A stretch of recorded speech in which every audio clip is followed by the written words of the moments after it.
Are we ready? Yes, we are ready. All We right. are live. All right. Thank you. You're welcome.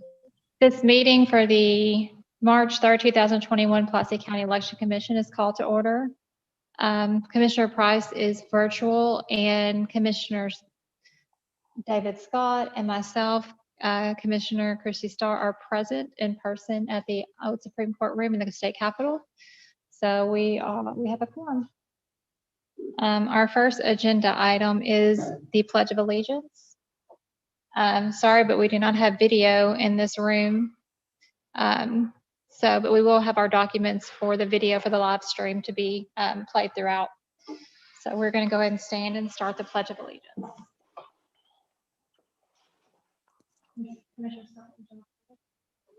To the flag of the United States of America, the republic for which it stands, one nation, under God, indivisible, with liberty and justice for all. All right. Put my glasses on. Let's see where we are.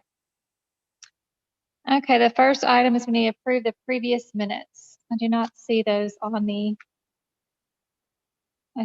attached here. Where are our meeting minutes, Betty?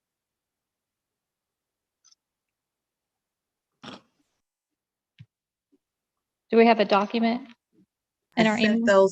I sent those out previously. Give me just a minute. I do have them on the live stream. I'll send them out. Thank you.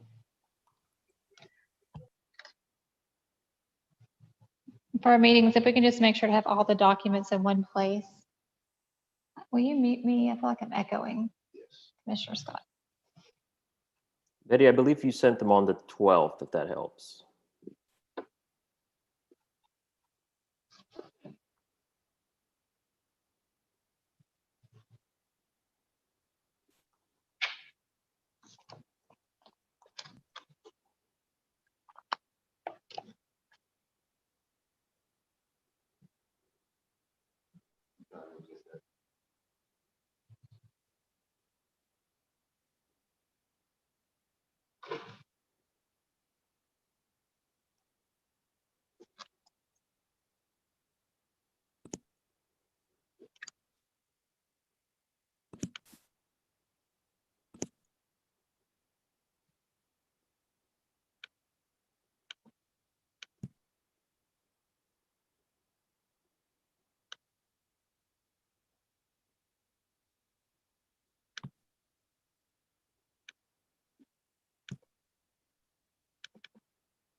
Do you have access to the meeting minutes, Commissioner Scott?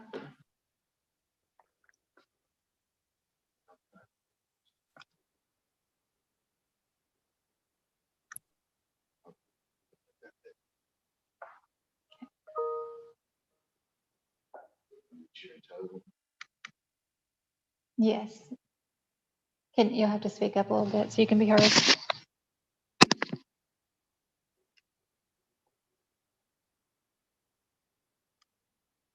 All right. Has everyone had a chance to review the meeting minutes from February 10th, 2021? Yes. Do I have a motion? Yes, I have a motion by Commissioner Scott to approve the meeting minutes from February 10th, 2021. Are all those in favor of approval of the meeting minutes? Aye. The motion carries. The approval of the meeting minutes have been approved for February 10th, 2021. If we can put those in the notes. And Betty, if you could please reflect the date that these are approved at the bottom of each page of the meeting minutes going forward so that we know when they're reviewed and approved. Thank you. All right, so let's look at the next item. Can y'all hear Commissioner Scott? I can, but he's faint. Will you speak? I'm Yes. echoing. Can you hear me? Yes, that's better. I don't know why I'm echoing on my own phone. Okay. What is I can't look at my phone and have it far away. So what's the next item on the agenda? Mr. Camp? So the next item is the May 18th, 2021 annual school election. Review the candidate political practices pledges. Okay. Have you provided Commissioner Scott with a, let me try to get echoing. Yes, I emailed all of the, the 4 political practices pledges out, as well as just a simple list of the candidates. The question I was going to ask is, I think I'm echoing on here. Do you, I'm trying hold on one to second. fix that.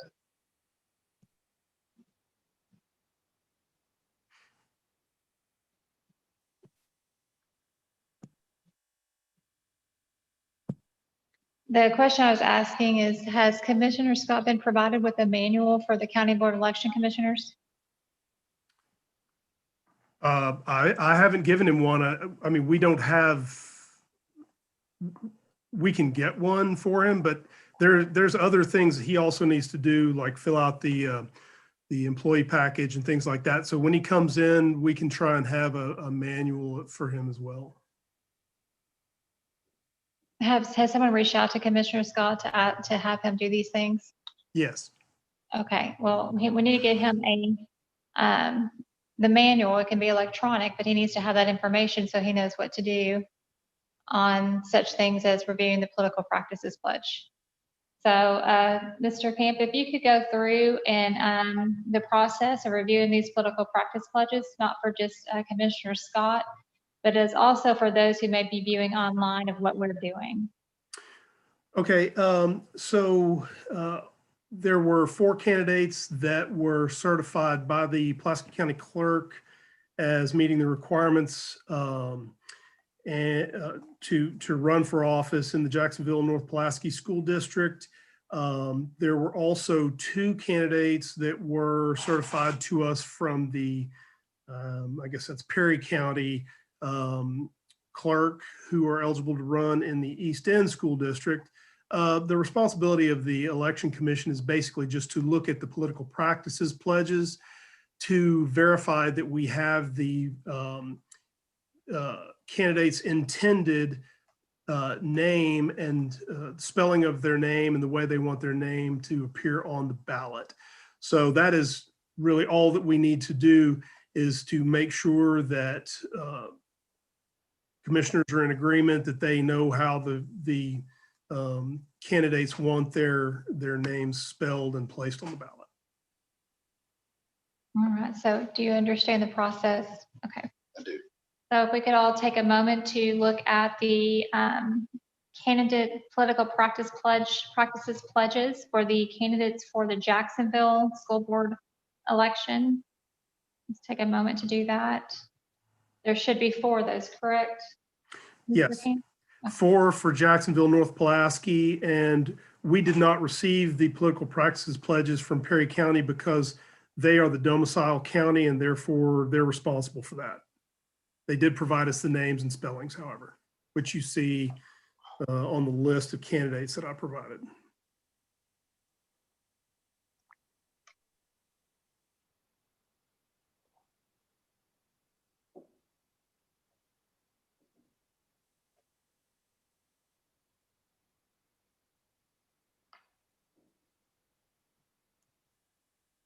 I noticed on the political practices pledge, it's not telling us what office it's for, district, division number, or position number. So what school zone is this for? So as you can see on the list that Betty's got up. But I can't see it right now. I can Okay, only look. yeah, I can read it for you then. For Jacksonville North Pulaski School District, Zone 1, there's 1 candidate, Lauren Martin. In Zone 3, there is 1 candidate, Jim Moore.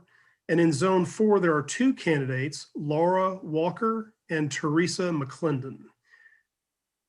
In the East End School District, position 1 is Brandon Akridge, and position 4, John Rowland. But again, do anything with the East End School District tonight. So Betty, if you could please reflect that in the minutes of who's filing for which zone. Are there any zones that were not filed? No, all three zones that were up for re-election this year or up for election this year had candidates filing them. Thank you. Well, these four names that I see the political practice pledges for, those all look correct to me as far as spelling and whatnot. Luckily, they're pretty easy names, not like some we've had in the past.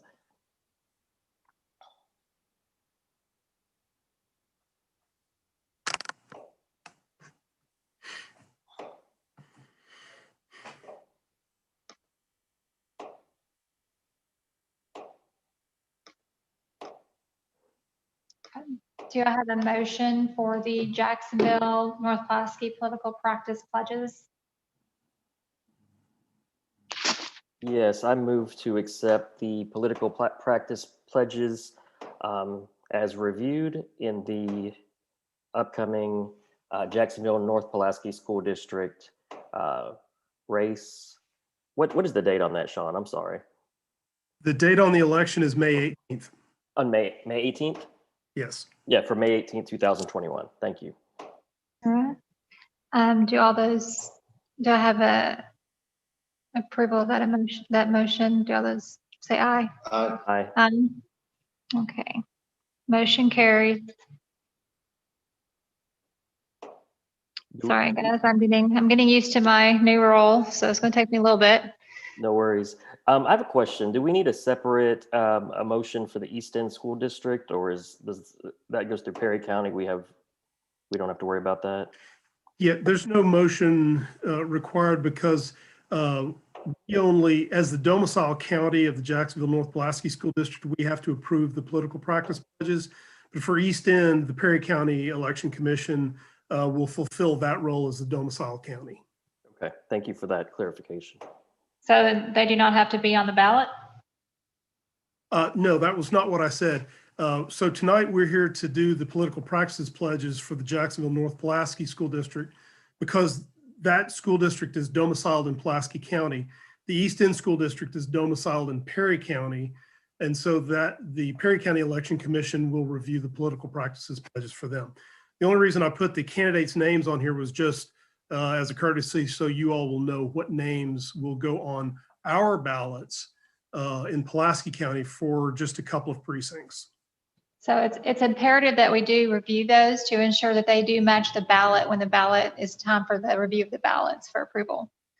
So we do need that information for purposes of reconciling that information that's on those political practice pledges with the actual ballot when it's time to approve the ballots. So if we could just maintain that information. Thank you. All right. What else do we have for the Jacksonville, or for the May 18th, 2021 annual school election? Okay, just a couple of things that I'd like for you all to be thinking about. We are going to have, we're going to need to have several meetings coming up, and we can talk about the meetings at, later in this meeting if you'd like. But I sent all of you a document that has two things on it. It has the upcoming election deadlines at the top, and at the bottom, it has required election commission actions. So in the very near future, we're going to need to conduct a ballot draw. Essentially, that needs to be done on Monday, next Monday, the 8th of March. The reason is that the deadline, that is the deadline for the ballot draw to be conducted. And it can't be conducted sooner than that because we have to publish the notice of that occurring 3 days prior to its occurrence. So Monday really is the day. Beyond that, at that meeting, we can also approve the polling places for early vote and election day. And I'll talk a little bit more about that in just a second. The reason we need to do that is that we need to approve the ballots on by the end of next week so that we can meet the sort of downstream timeline for getting the ballots to the county clerk's office so that the absentees can be mailed out. Those deadlines are all on that document that I sent you. I was disconnected. Could you please repeat after the March 8th Sure. information? Sure. So after we do the ballot draw, that will tell us the order in which the candidates will appear on the ballot. And then we need to approve the early vote and election day polling locations by Friday of next week. The reason it needs to be done by then is so that we can meet the downstream requirements to get the ballots tested, checked, and then printed and to the county clerk's office by, I believe, the 19th. Yeah, actually, I don't have that date right in front of me, but so we get the ballots to the county clerk in time for them to mail them out.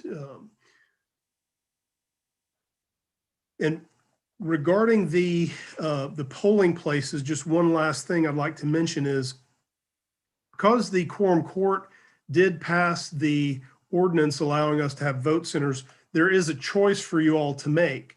We can either open all the polling locations that are within the school district, and that would be 11 polling locations, or we can opt to go with a vote center, which would be the Jacksonville Community Center, which we used in the general election.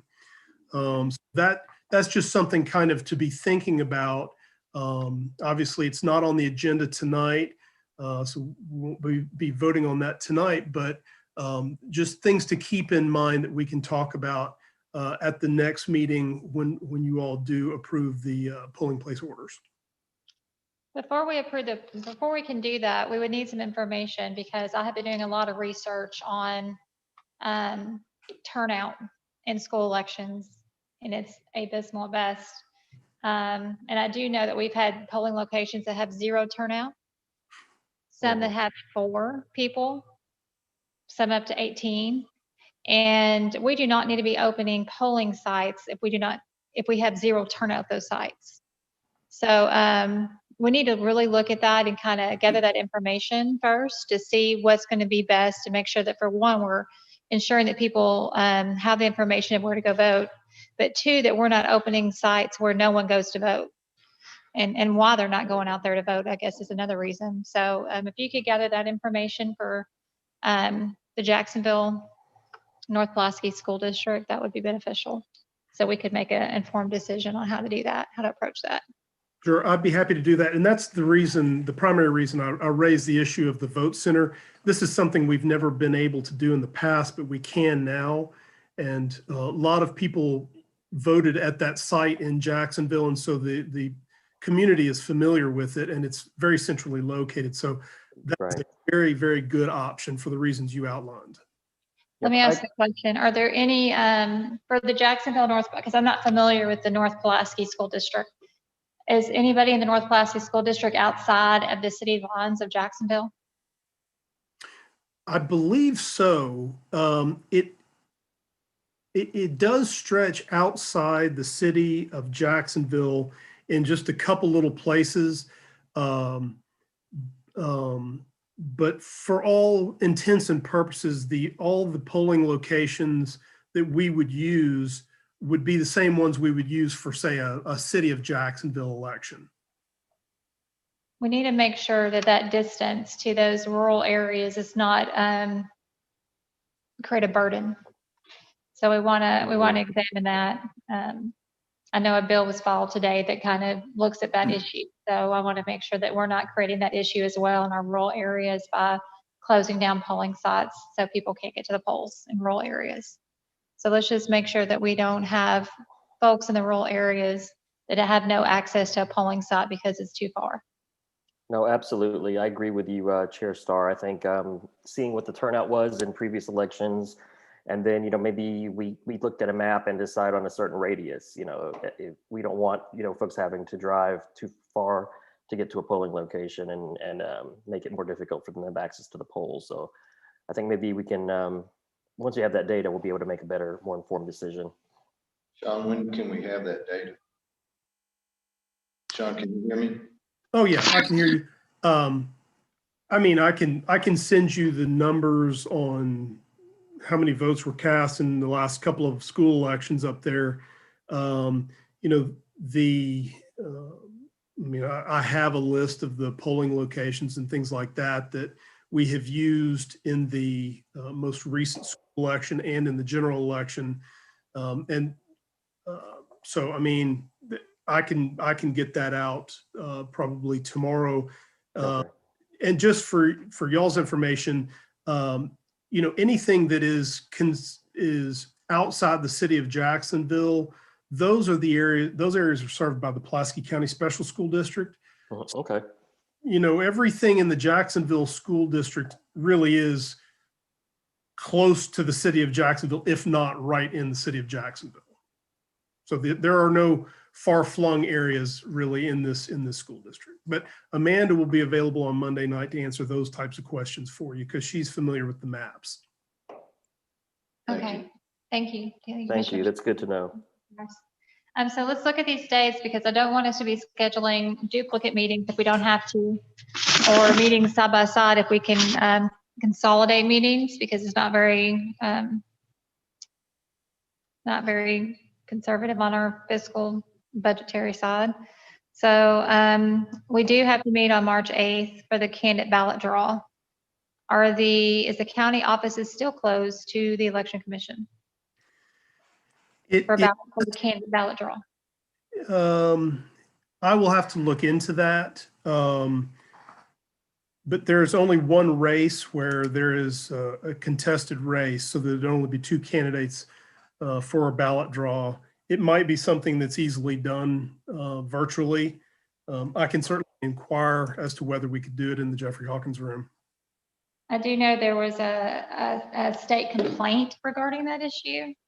So it would be in our best interest to do that in person in the way that we've done in the past, because we're the only county that actually did that. So considering there is a state complaint regarding that very issue, it would be smart for us to have a ballot draw in person. I agree with you, Chair Starr. I think part of the reason we didn't do it in person last time was because there were just so many candidates.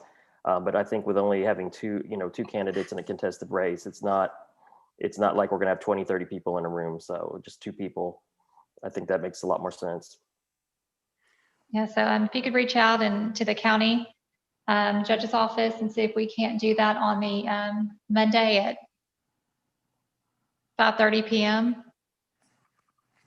Commissioner Price? That works for me. It'll be fine. Okay. And Commissioner Starr, what I can do is, I think that within the county judge's order,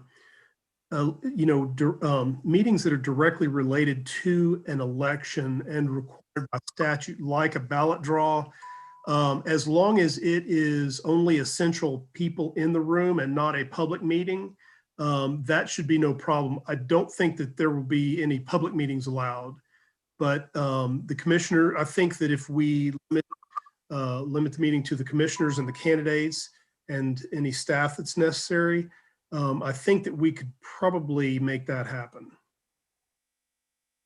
Well, this meeting right now is relating to an election and we couldn't have it in person.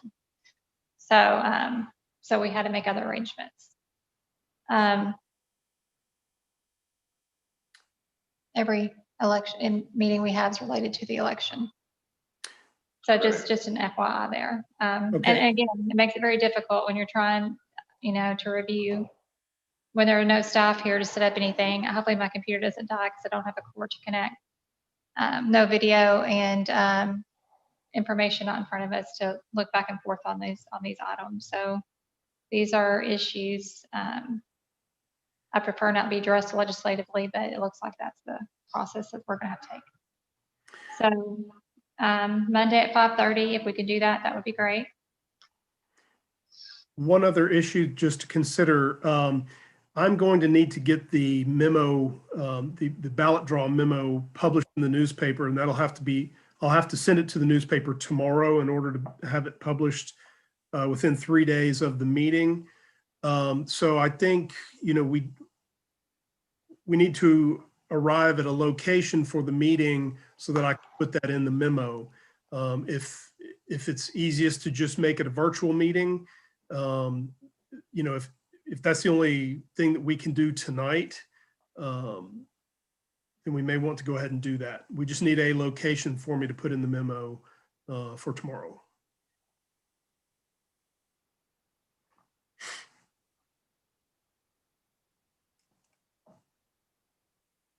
I would say we do it in our Jeffrey Hawkins room and put that in the meeting. I know that the quorum court's been holding meetings. I know that the county clerk, for some reason, held events at our building the other day. I saw it on Twitter. So if other entities are having the ability to operate and function within our buildings and their buildings for meetings, there's no reason we can't have our candidate ballot draw within our own building, within our own room at Jeffrey Hawkins, and provide social distancing and limit access and make sure we live stream it. I think that's reasonable. And I think we can make that happen. Let's make that happen, please. Thank you. And thank you, Commissioner Price, for your thoughts on that. You're very welcome. Okay, so 5:30 p.m. on, and please send that memo to myself before you send it so I can review it.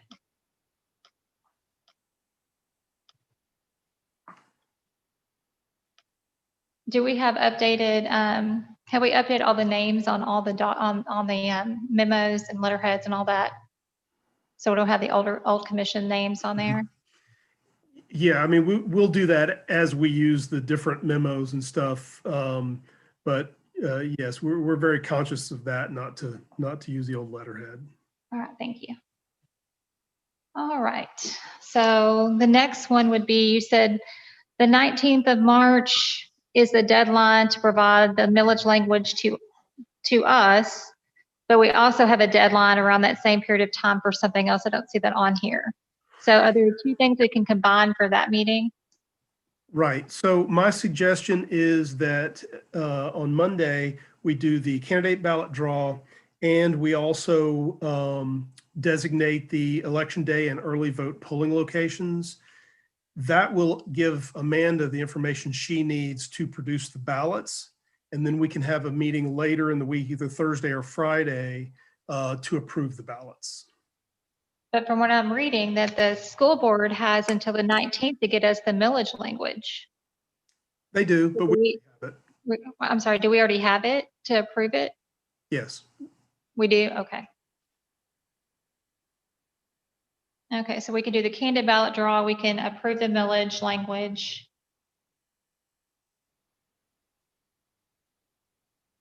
Just want to make sure I put all this together when I submit an agenda so I don't forget something. Candidate ballot draw, approve the millage language, set the polling sites, or set the early voting and polling sites, correct? Yes. And how do we handle, it's been a long time, how do we handle we take ballots to the other county, is that correct? It's been a minute. No, what we will do is each county will produce their own ballots, and each county gives the others the language and the candidates that they need to produce their own ballots. So I've, Lone Oak County, let me make sure I get this right. Yeah, Lone Oak County received all of the information from Jacksonville North Pulaski School District so they could put it on their ballots. And we received the language from Perry County so that we could put the East End School District information on our ballots. So we don't have to provide a list of voters to the other county? We will provide a poll book for election day use, the clerk will, but that's all as far as voters go. Okay. If we could just make sure that that process is clear and explained during the next meeting so that Commissioner Scott is aware of that process. And the public, so because it is confusing and it's odd how we have school districts across county lines, and consider our voter registration doesn't cross county lines, it does make things a little kind of strange. So if we could just kind of go over that just as a reminder next week so that everyone's kind of in the loop. Okay, so that takes care of March 8th. Is that that? Yes. Yes, I've got March 8th at 5:30. Okay. So we don't need the March 19th meeting. No, but we will need one on either the 11th or the 12th. That's next Thursday or next Friday. So let's shoot for March 12th. And what is the March 12th meeting? So that's where we would approve the ballots. And then that would give us enough time for Amanda to send those off to get printed and run a test deck, and then get the ballot order ready so that we could get the absentee ballots to the clerk's office by April 1st. That was on the 12th of the 11th. The 12th on a Friday. We do that at 5 p.m. I can do that, yes, thank you. 5 p.m. Is that all right? 5 p.m. Are we going to have that at the commission office? I would prefer that if we're approving ballots, we don't do that on the computer. And again, as long as it's just the commissioners, I think that will be fine. But let's do that. I just don't want us to have the mistakes we had from November because we were looking at the ballots on our computer. I don't mind having the ballots on our computer to look at, but we need to have that second list that we can compare off to, which is a separate spreadsheet to go back and forth, and you just simply can't do that this way. So I really prefer to do that in person. Commissioner Price, I almost called you Commissioner Starr. Commissioner Price, thoughts on that? Yeah, that's fine. Okay. I think that if we're anything that we need to review physically, I think that makes more sense for us to meet in person so we don't make any mistakes, especially on something as important as the ballot. Yes. Uh-huh. Okay. So Something can look very different on a computer screen than it does in your hand. So. Well, you tend to rationalize it too, and even when spell check won't catch it, like a name. Okay, so we have March 8th and March 12th covered. Anything else that we need to schedule? I think that will do it for now, because the other meetings that we will need would be at the toward the end of April. Okay, we might set those meetings at the next meeting or at the March 12th meeting, just because it's session, so it's a little breezy. Yeah. And I don't, yeah. So we may set those then. And that's fine. I can just give you a really quick preview. The next one that we would need to do would be appoint election officials and approve the notice of election. The reason the notice will come a little later is in case something happens with the polling location, we don't have to redo the notice. So we can do that a little closer to the election. And then also we can approve or certify the logic and accuracy testing at that time. And then that'll be everything we need to do for the election.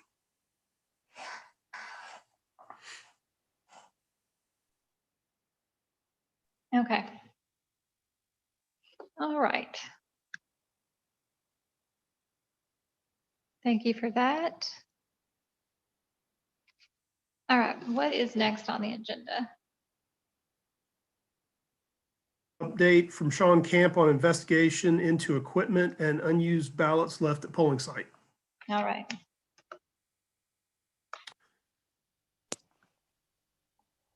Go ahead. Okay, so the update is I have conducted interviews with various people involved in the situation, looked at our procedures. We obviously did an inventory of all of our equipment. Everything turned out fine. And I am still working on the report because there are well, at least one person that I'm not able to get in touch with that I really need to talk to before I can complete the investigation. And then once the investigation is complete, I'll give you guys my report, and the report will include, suggestions on ways that things can be done better in the future and things like that. So it'll have some conclusions as well as some suggestions. I do recommend reaching out to the other large counties to see what their time frame is on election equipment and materials left at polling sites, to get kind of a feel for what's a typical threshold, for that. Make sure that we're using best practice. I agree completely. That's I plan to do that. Great, thank you. Sean, when you say that our equipment was checked out fine, can you tell us what exactly that means? Sure. So some election equipment was left at CA Vine's 4-H Center after the election, and it was left there longer than it should have been left there. But it was locked up in a secure room for the duration of the time it was there. When we brought it back to our office, we live streamed the inspection of the equipment. Everything was as we expected it to be, the way we have trained the poll workers to prepare it for pickup after the election. Obviously, no ballots, no election media, I should say, no voted ballots. All the materials were, again, packed up the way they would have been at the end of election night. So nothing was amiss, nothing was damaged, or no signs of tampering or anything like that.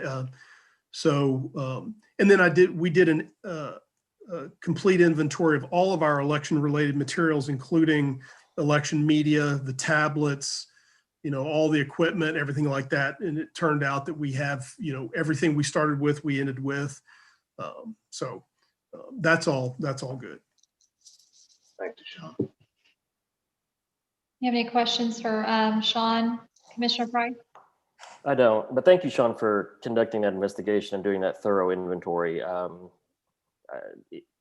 One thing I mentioned a little bit in some of the lessons learned that I sent was just making sure that we're doing a better job of tracking everything that we're doing, especially with ballot boxes and things like that. So I know they were, the equipment that was left behind was nothing, sensitive, but we just need to do a better job of tracking everything so that we don't have this happen again in the future.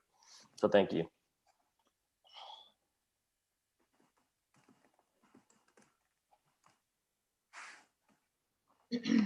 All right, what is our next agenda item? Review election issues and lessons learned. All right. So I will say that I did election issues, not lessons learned yet, because I can't do lessons learned until I know the election issues. I'm working on addressing those election issues through legislation. So I'm trying to find Commissioner Price's document. I had sent it in the body of an email. Let's see here. But I went more the kind of broader what I would like to see happen moving forward. Which is great. I just there's so many things to. There's a lot. And I'm sure I missed some things, but I think that with your document too, where you listed the specific issues, we could also help create some policies moving forward to address those gaps. I'm hoping so. I know I missed, because I definitely missed the very last one, which was the election equipment left at the polling site. I knew there was something I forgot, and I could not remember what it was. Commissioner, I will say, where are your additions? I was looking for it in the email. Is it in an email body or is it attached? it is in an email. Let me see if I can forward it. Give me one moment.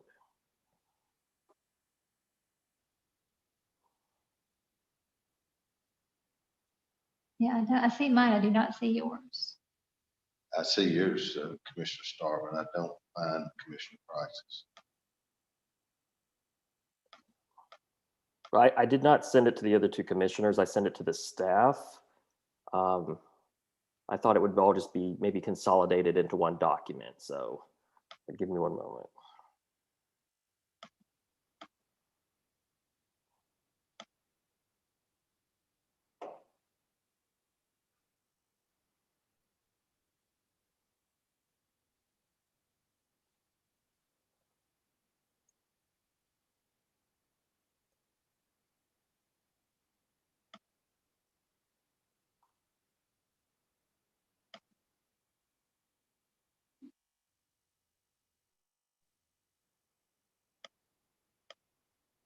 Okay, I forward it to both of you.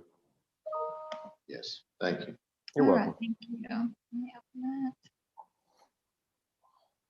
that. Okay, Commissioner Price, if you could go over your lessons learned. Sure. Give me one moment. Let me bring it up on my screen. I can't read that one. Sorry. Getting a little older. Okay. So one of them stemmed from the poll workers, and what I was thinking was that obviously with COVID, and then just the regular kind of turnover rate of poll workers, which was of course exacerbated by COVID. Mr. Poe and I had trained, several poll workers in different classes. And what I would like to see moving forward is to train an additional 10 to 20% additional poll workers in excess of what's usually needed just to serve as overflow. I think that with, hopefully COVID is starting to dissipate a little bit, but you never know what's going to happen in the future, as we couldn't have anticipated 2020. So I think it's never bad to have too many poll workers waiting in the wings. I remember Chair Star, when we had appointed additional poll workers, everyone on the list, just so that we would have enough to handle the situation like this. So I think having that additional 10 to 20% of poll workers would be helpful moving forward. One thing that I noticed, especially during kind of the aftermath of the election and everything that happened then, we really need some strong protocols for labeling and organizing all the ballot boxes. I know that we did that towards the end, and I saw some improvements in the recounts, but there were so many ballot boxes and they're all just plain white boxes. So having those properly labeled, what type of ballots are in there, how many ballots are in there, alphabetizing them, organizing them, and then having the poll workers who reviewed those boxes sign off on those boxes. And Sean, how you want to implement that, whether that's a form that's stuck on top of the box that everyone signed off on and dated, I think that's really crucial moving forward, so we know exactly what's in that box when we open it, and then we can double check it when we close it. Let me stop you for a second, Commissioner Price. There's currently law that requires that. Yes, I know, but it just wasn't being implemented. So I want to make sure we're really doing it moving forward. We need to review the process. We need to review what the law states, what the process was being used, and where the differences are. I agree. So we need that information provided so that we can look at those gaps. Because there's the law that what's required. There's the extra, what we asked for, which is, we do want to have specifics, as in, these are date of birth issues. These are, et cetera. Right. And then the reconciliation, those absentees. But then there's also what the process is currently and what's being implemented. So we need to know what those gaps are. Exactly. So we're going to need the staff to provide that information so that we can review those gaps. And then another one that kind of ties into my second point, during the ballot tabulation and certification process after the election, obviously we're going for a week or longer. We should be posting daily public summaries of the type and quantity of all the ballots that were reviewed, approved, and rejected.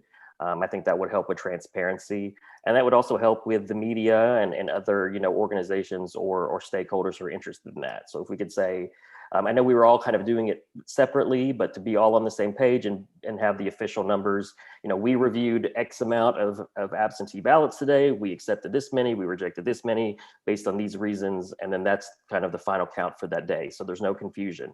And I think that also will help when there are problems, as there were in the last election. You can pinpoint exactly where things fell off the grid, so to speak, or got off the rails.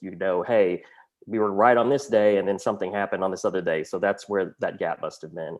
And then to continue to track all that information in the spreadsheet, like I said, so then you can find out where and where the mistake happened, if a mistake does happen. I think that's excellent. I do think it's important. I was contacted by the governor's office regarding our provisionals. I had a long talk with them and sent them a written statement. That information needs to be in our meeting minutes. Agreed. So that information on each, because there were so many entities that were trying to find information and no one can get that information. And then we had misinformation being reported in the media, unfortunately. That information on the meeting minutes, it's imperative that we break that down. I think, I want to say, was it Benton County or Washington County? I get the two backwards all the time, but one of them posts all their meeting minutes online, all their documents online. But I like how they kind of streamline that, because we put a lot of commentary that we do not need in our meeting minutes. It simply needs to be this person passed, this motion, this happened, blah, blah, blah. But at the same time, when we have things like provisionals or ballots or whatever it may be, we need to know exactly there were 372 in-person provisionals for this purpose, right? For verification signed or whatever it may be, because there's very specific information, and it makes it very difficult for myself that likes to look at data and to look at what trends are if we don't have the ability to go back and see what those are, especially when we have a skewed year, which is this year, which is an outlier. So we want to make sure we have that information in our meeting minutes. And I very much agree with you, Commissioner Price, that we want to tally that on a separate document where we have the years and the elections, so that we can constantly refer back to that and keep that in the public domain, and that anyone can find that information and be able to have those statistics. Because it is not, our summary statistics do not reflect what actually is occurring. When you look at like the provisional numbers on our election results, those are not reflective of the actual provisionals. So I agree. I think that's an excellent idea. And I want us to be doing that in our meeting minutes as well. I'd like to ask a couple of questions, Sure. Sean, regarding Commissioner Price's points here. Sean, does the commission staff and the commission have written policies and procedures related to the labeling and organization of ballot boxes, listing of types of ballots, et cetera, from point 2 of here of Commissioner Price's document? Is there written policies and procedures? I hate to answer with a question, but it really depends on what ballot boxes you're talking about. I think there may be some misuse of nomenclature here. So the ballot transfer boxes that come back from polling locations or that have ballots in them are marked. I think what Commissioner Price was referring to was in the process of dealing with the provisional ballots, the absentee ballots after the November 3rd general election. The process became somewhat confused because there were so many different ballots being dealt with in so many different ways. And as they were moving around the room, as they were moving to the commission, back to the commission office to be tabulated and things like that, they were not properly marked at that point. Is Commissioner Price, is that? That is correct. And my apologies. Yeah, my apologies for not clarifying, but I was thinking of post-election, when you bring a box, when the staff brings a box to the commissioners for review, we need to know exactly what we're reviewing. We need to know there are 429 absentee ballots in this box, and that the issue is mismatched date of birth. And then when we open that box, those are all alphabetized, and it's just easy to review them. And again, the staff started doing that towards the end of the process and also during the recount. And I like that change. And I think that's something we definitely need to do moving forward. And then we know at the end, we have exactly this many. And I liked how they had it, bundled in 20s or 25. So it was easy to count to make sure you had the correct number of ballots in the box as well, before and after. So I want to see 400, 425 ballots from this box. When we open it, we look through it. When we close it, it's 425 ballots in that box, and we sign off on it, and everyone's in agreement. I think what Commissioner Scott is asking, excuse me, I think what Commissioner Scott is asking is, what is the current process that we currently have, a documentation, day-to-day operational procedures for absentee ballot handling, labeling, placing in a box, security, et cetera, et cetera. That's Correct? correct. Okay. That's correct. What I'm asking, Sean, is do we have any of those written policies and procedures? And if so, we'd like to see them. Yes, we do. And that's been provided to the commissioners, and we can certainly make that available to you, Commissioner Scott. Thank you. It's all in our absentee training documentation. The policy is in the process, the exact process. It goes from here to here after this person signs off and this label's put on it. I'm talking about the actual process, a process documentation, not just simply this is the training procedure. That's what I'm speaking of that as well. I'm speaking of the commission's policies and procedures for the commission staff and any other person who would be handling those. I think we're talking about two different items, Sean. Yeah, I'm not real clear on the discussion here. Process documentation is when, let's say, God forbid, everybody had COVID and you had to have a brand new staff come in, they could pick up that process documentation and be able to follow it and do everything to a T without knowing anything. Because they know that in door number, door A in cabinet C, they're going to have to take out box Y. Step one. Right. Three, You however. literally go through every single on process documentation. It's tying all the pieces together and exactly what's used. This label's used for this type of box. This label's used if you find this label here. Use the white label or the red label, use a black mark or whatever it is. But I'm talking about process documentation for our ballot procedures and security. Well, That's an SOP form, a standard operating procedure, that if you can hand this over to someone, that's brand new and they'll know step by step, this is exactly how we're going to do it.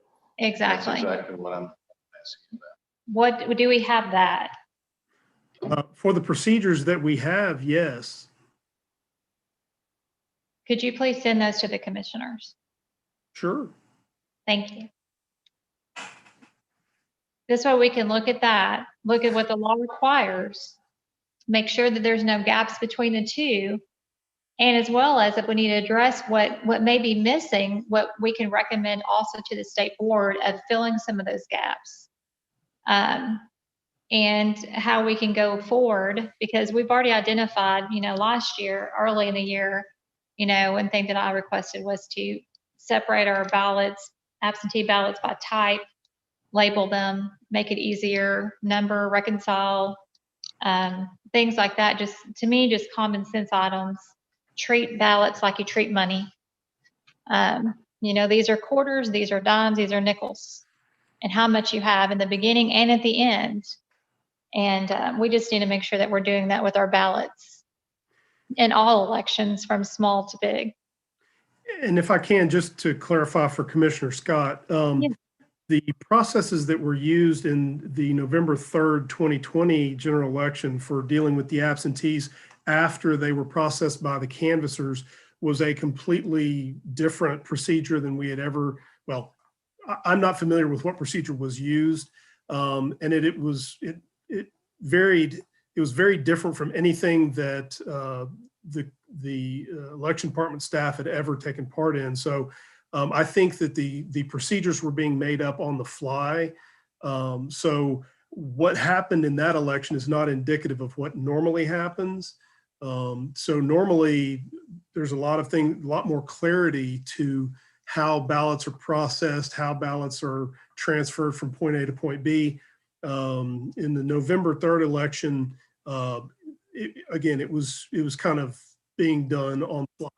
Uh-huh. Well, and now we know, and we can prepare for that moving forward. We can delve into that. That leads me to a few questions, but we can delve into that later. Okay. All right. Commissioner Price, did you have anything else? No, not at this time. I've got a couple other ones I'm still kind of noodling on, but Yeah, that's I mean, all- I think that's all this is for a now. living document. right, So, absolutely. for sure. Thank you so much. Okay. I will go on to mine. Mine is more of a just election issues document. And just some things, I'm not going to go in great detail, but these are just some of the election issues that occurred during the November general election. And then from that, there's a few ways to deal with that, but on some of these, a lot of them could be policy setting, process changing, et cetera. But then a lot of these are communication issues, and others are outside of our control. So just something I want to note for there's some interesting facts, is that Pulaski is the only county programming their own elections. Pulaski is the only paper ballot county out of 75 counties. No other county. Pulaski is the only county using outside vendor to print ballots. I have asked for this full contract for a long time and still can't get it. So I'm gonna go through each one of these just quickly. We're all very familiar with it. But some of the issues, and I kind of have these in order of the time period. But back in August, we know that we had an issue between signature verification, between absentee application, voter registration application. We know that that an absentee monitor was actually put in place because of that issue by the state board. We do know that there's a little bit of issue. In this case, it was a different issue because the county was just simply going ahead and issuing ballots without having that information on file. The different issue in other counties for the same statute is that the way that it's currently worded, it allows for a little bit of discrepancy in what a voter registration record is.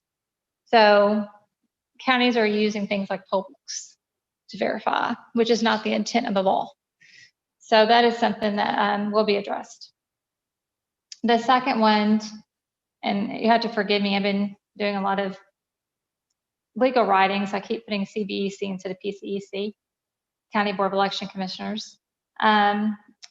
So back in September, we had an issue with two initiatives, two ballot initiatives that were removed from the ballot, and we were told to put back on the ballot. Now, this is part of the November election because this is part of the November ballot. This is referenced here regarding we were told to put those on the ballot, put those back on the ballot after we were told to remove them from the ballot, and then told that was a mistake. So I have the recording from that meeting attached to this document. Absentee applications.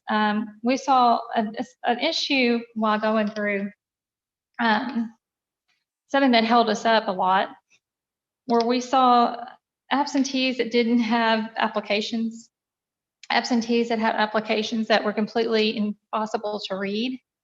The copies were, blacked out.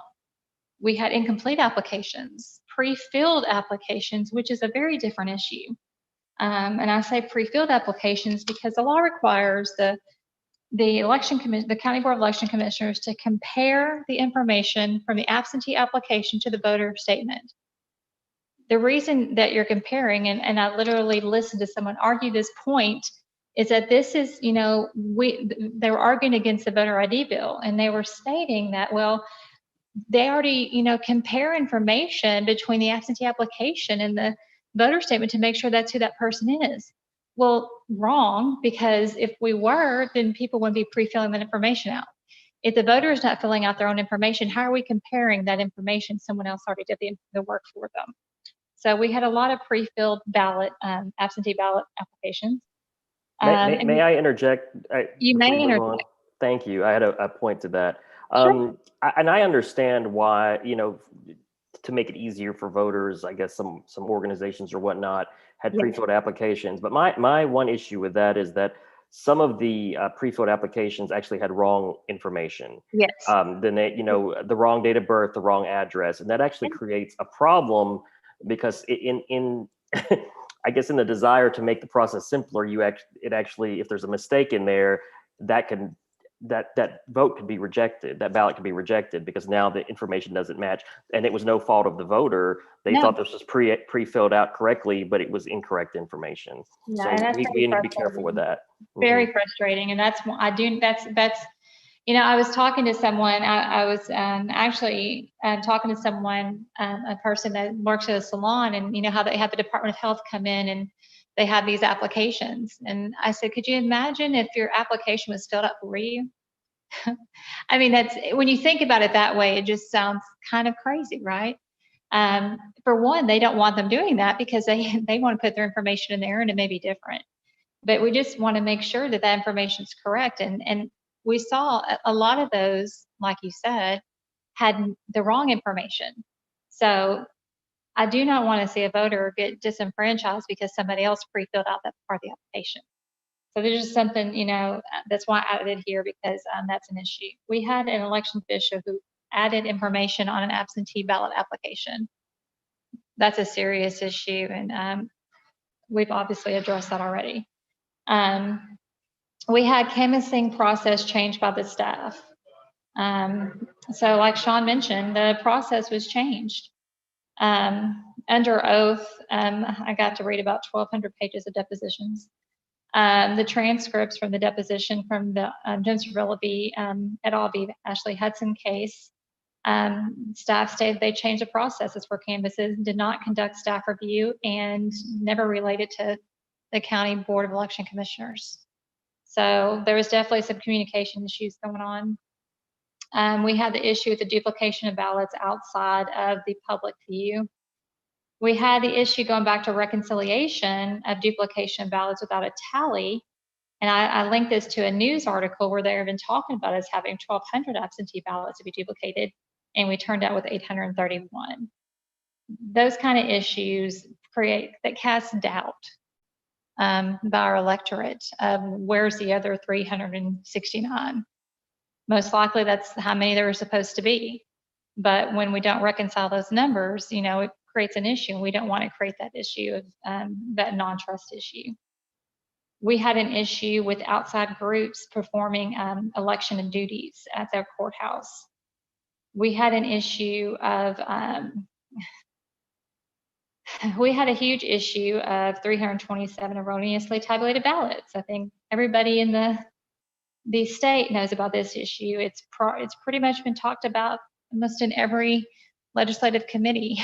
Anytime anyone talks about elections, they immediately talk about Pulaski County. We become infamous. I've heard some people state that, well, it's just accidental.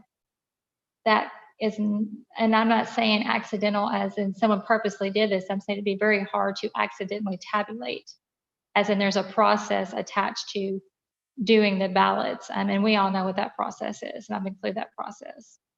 I discussed the issue with communications being leaked again to outside groups before the County Board of Election Commissioners even knows about the issue. And I linked an article to that issue. I discussed the issues of the missing votes on November 13th. I should have said November 13th, 14th, because that was a 12.5-hour meeting. I broke it down to the issues and the missing ballots, which we've never found. To this day, we're still missing 3. I discussed the issue with the group handling voted ballots. We have photo evidence of this. This is a serious problem. We need to protect our live ballots, our voted ballots, especially this privacy of our voters, to ensure that nobody can tie the voter to their vote. We had an issue that arose out of the provisional ballots being at the county clerk's office. They seem to have changed this practice. They would prefer not to have those ballots.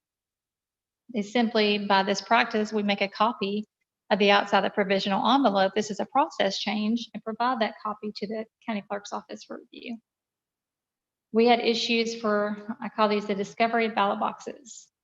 One of the statements that was made by a former election official was that it was a secure area. During the testimony in the depositions, staff made the assertion that that was not true and that that room was left open during the day when staff was there. We had another ballot discovery box on the final day, and this was an interesting issue because it had the OV signed mislabeled on it, similarly to the one that was mistabulated. And I do think that's interesting. That's never been explained to why that was labeled that way. We had a issue of the unsealing of absentee boxes related to that election, and I have linked an information of the meeting to this, where the staff was advised from the attorney to unseal the boxes, of course, because they're subpoena. However, the commission was never advised of the unsealing of boxes. The staff hired workers who were not appointed by the commission to perform the processes. Again, only the election commission can appoint election officials. And one of the officials was previously decertified. We had a mapping error, and I've left off 3 other things. We had a mapping error never disclosed to the county board. Apparently there was a mapping error made at the county clerk's office. Voters were prevented from casting a ballot for their state rep. Staff were made aware of this error. I found about this error the day of the state claims case in December or January. This was disclosed in 2021, and to this date, we were never contacted about this. We do know there was another error made back in September regarding a precinct split, that a memo went out but was never sent to the county board of election commissioners. And then, of course, we had the issue with the polling at the polling site where election equipment and unvoted ballots were kept at that site from November through January. So this is not exhaustive. And I know it's just factual information. It's just information for us to look at and to see how can we take this information and ensure that these things do not happen again. I think we just need to digest it a little bit before maybe the next meeting or so, and how we want to address those issues. And a lot of this is going to be through processes and policy. But just a reminder to Commissioner Scott is we currently have a policy on FOIA. All FOIAs we're to be notified about all FOIA requests. Does that include the request being forwarded to us? Yes. I have not seen any come over. We recently had there was a court case or request for information, subpoena, that was delayed by 10 days coming to the County Board of Election Commissioners. Yet we were on the receiving end of having to provide information. So to me, it's that communication piece is so critical, because at the end of the day, and as we know very, very well, it is the commissioners that will get sued, nobody else. So that's something that we have to always make sure that we are on top of our game, in the know what's going on at all times, and communicating back and forth between staff and the county clerk's office and anyone else that is collaborating with us on election issues or elections. So that's all I have.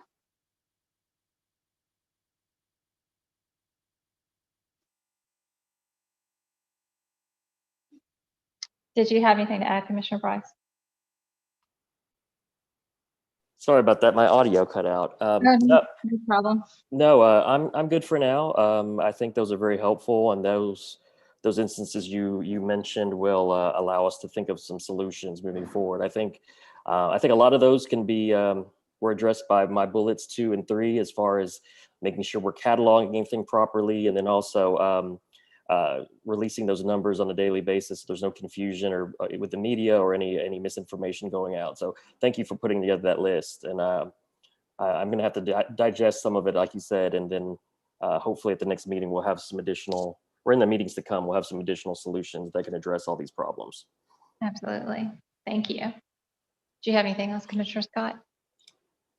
Commissioner Starwood, you mentioned a couple of additional points. Will you annotate your list to add those? I will. Thank you. I will. Honestly, I've been working on the reform stuff and my job, and so it's been a lot. It's been a lot of late nights, and I will make sure to get that added. And like Commissioner Price said, it's like you remember something after the fact. Absolutely. But absolutely will do that and make sure the group gets it. And if you're not aware, Commissioner Scott, we have a OneDrive on our Office 365. So all these documents, and I don't know if Jody's provided that permissions, but we're supposed to have permissions to create our own folders so that we can provide folders, put this information in there so that we all have access to that information. I think it would be helpful also to go over with staff the policies and procedures that pertain to these items when we have time to do that, and to determine if we have any deficiencies there in any of those policies and procedures. Yes, that's what we talked about with the gap analysis. Yep.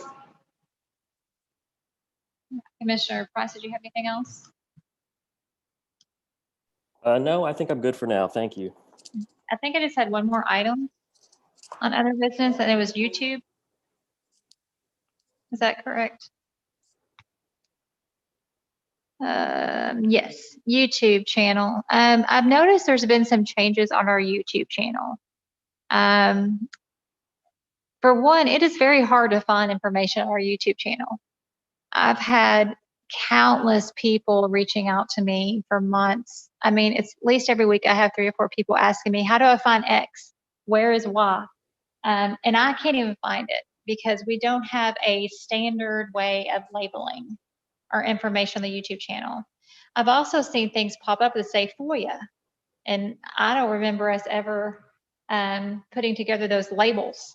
So we need to have a standard way of how we are labeling our live streams and ensuring that the public can find that information very, very easily, as well as I've requested this every single time we've had a meeting and it's not been done. So I'm going to say that this is going to be what we're going to do. The live stream channel has to be in not just the document, but the actual information above the document. So it's a real problem when we're putting, go to this live stream inside of a document, but we're tweeting about it and putting on Facebook, and we're not putting it in the actual text part. So you can't click on the URL. You have to go looking at a document, download the document, paste that URL into another search engine to be able to open it. Most people aren't doing that, so they don't know that they can live stream. So it's imperative that we have that URL, and you can shorten those URLs. There's all kinds of URL shrink URL sites where we can make sure that we're putting the information in social media platforms so that people know that they can go view the live stream. So my recommendation to the commission is that for all of these live streams that they have, the title, Pulaski County Election Commission, the date, the subject. So if it is a standardized date, so it should be like 3.11.21, or it can be spelled out March 3rd, 2021, however y'all decide, but it needs to be the same. And then after that, it needs to have the title. So it's regard into the annual school board election and lessons learned from the 2020 election. Unless we're limited on characters, then we'll have to shorten that information and put PCEC, the date, the issue. Most people don't know what FOIA is. So that needs to be, if we're going to put FOIA on a live stream, then it needs to be who requested that. So if there is if we've live streamed a FOIA request, there needs to be this group requested this FOIA. There needs to be a description. So I'm throwing that out to you two, Commissioner Scott, Commissioner Price, for some feedback on how we could do that for transparency. Yeah, I definitely think there needs to be a standardized naming convention. I personally like, 6 digits, 0, I 3. can't hear you. Sorry. Oh, can you hear me now? Yes. I said, I like the idea of having a naming convention, so there's some standardization there. I personally like 6 digits, 03.21. But if we want to list the month, that's fine with me too. I like that too. I prefer it that way. Yeah. Like 03 dot, what's today? 03.21. I prefer it that way too. Right. And I mean, I'm looking at what for example, these upcoming meetings, I mean, it could be for the March 8th, it could be PCEC meeting, 03.0821, candidate ballot draw for Jacksonville school board race, whatever, Yeah. And I think that's very helpful for folks that want to go back and watch the meetings, is looking for a specific date, have the date closer to the beginning, and then the subject afterwards. I think that would be a good best practice. And to do that for our previous meetings. Yes, absolutely. So we can have a good archive Mhm. of those meetings. Commissioner Scott? I agree. I think we should use conventions as to our abbreviations.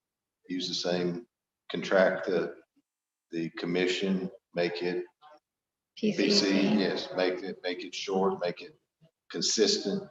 And with those day conventions, I like this Commissioner Price's ideas and make it as concise as we can, but have the information there so that it can be understood. Right. Fantastic.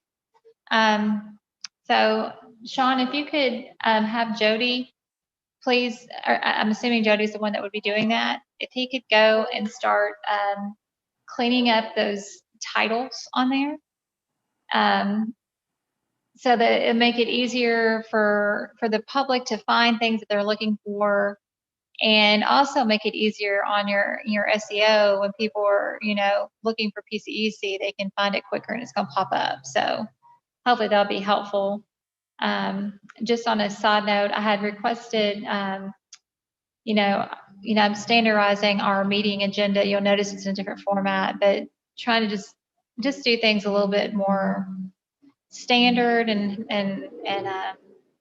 simplistic, but it's also that we are always using dates on our items. So one thing I requested from Betty and the staff is that when we post the meeting minutes, we need to attach all other documents to that. So if there are documents that are disclosed at a meeting, those need to be placed on the web as supplemental documents entitled to what those documents are. Because we're not being very transparent if they're not available. There's a memo that's been sent, an approved memo that's been sent out. That memo needs to be attached to those documents in a PDF format. So all these need to be in PDF formats, but those need to be attached to the meeting minutes as documents, supplemental documents, so that for one, it'll reduce the amount of FOIA requests so people can find that information quicker. And those need to be done by latest to the last. So meeting minutes should be done like according to like today, then yesterday, and then previous, instead of from January 1 of 2020 through December 31st, 2020. So that is something else I requested. And then on the meeting minutes or anything that we do, at the bottom of the document, it needs to have a date when it was created and a date that it was actually reviewed or approved, so that we are categorizing and cataloging our documents correctly and we know how old they are and if they have never been reviewed. So these are just a few things I reached out to the staff about, just trying to modernize how we're doing a few of our things for this new election commission. That's all I have.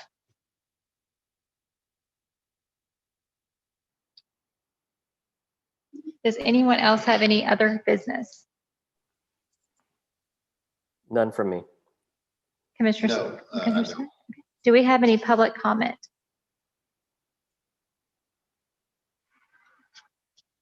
Betty or Sean, do we have any public comment? Not that I'm aware of. All right. So our next meeting will be, go back to my notes.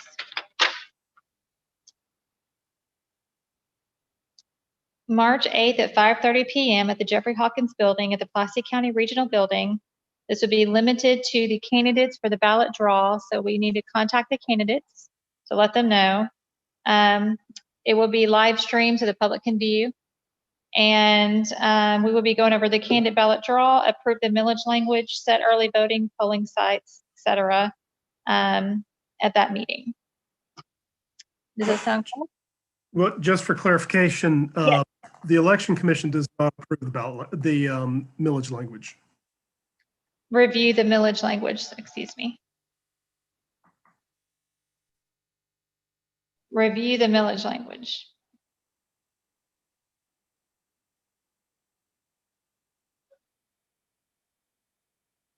Chair Star, Yes, ma'am.